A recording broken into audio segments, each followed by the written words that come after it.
एक छोटे से गांव में पहाड़ियों के बीच घिरी हुई एक पुरानी वीरान हवेली खड़ी थी।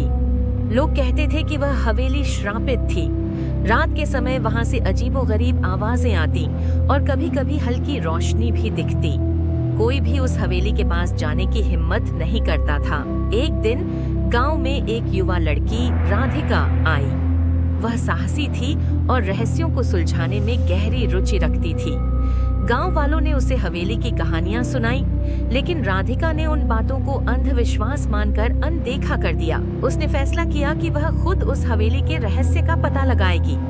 एक चांदनी रात में वह एक लालटेन और बैग लेकर हवेली की ओर निकल पड़ी। हवेली के दरवाजे पुराने और जर्जर थे, लेकिन उसने उन्हें धक्का देकर खोल दिया।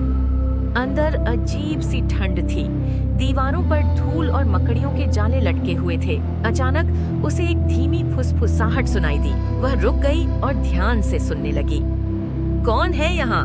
उसने आवाज लगाई। जवाब में सिर्फ सन्नाटा था, लेकिन फिर एक परछाई उसके सामने से गुजरी।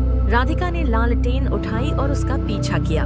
वह परछाई उसे हवेली के तहखाने तक ले गई। तहखाने का दरवाजा खुला था, जैसे पहले ही कोई उसके इंतजार में बैठा हो। वह अंदर पहुंची तो उसने देखा कि वहां एक पुराना बक्सा रखा था। बक्से पर अजीब निशान बने हुए थे। उसने बक्सा खोलने की कोशिश की, लेकिन वह जंग लगा हुआ था।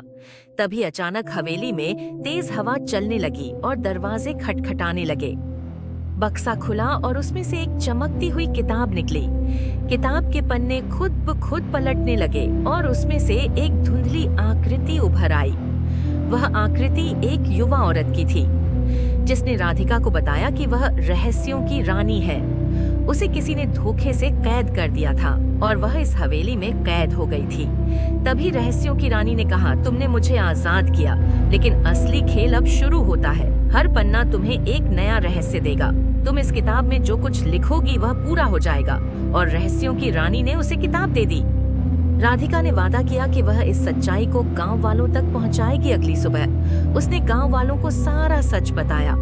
गांव वालों ने हवेली में पूजा और अनुष्ठान कराया। उस दिन के बाद से हवेली में कोई आवाजें नहीं आई।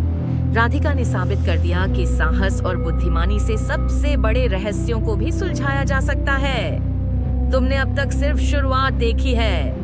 सबसे बड़ा रहस्य अभी तुम्हारा इंतजार कर रहा है। क्या तुम तैयार हो ये कि हो कहो? राधिका ने किताब को बंद किया और हृदय हल्की मुस्कान के साथ कहा, खेल जारी है। और अगर तुम भी राधिका की रोमांचक यात्रा को आगे देखना चाहते हो तो कॉमिक सर्कल को सब्सक्राइब करो। अगला पार्ट और भी खतरनाक और रहस्यमय होगा। तो देर किस बात की है? कमेंट में बताओ कौन सा अगला पार्ट चाहिए। बाय।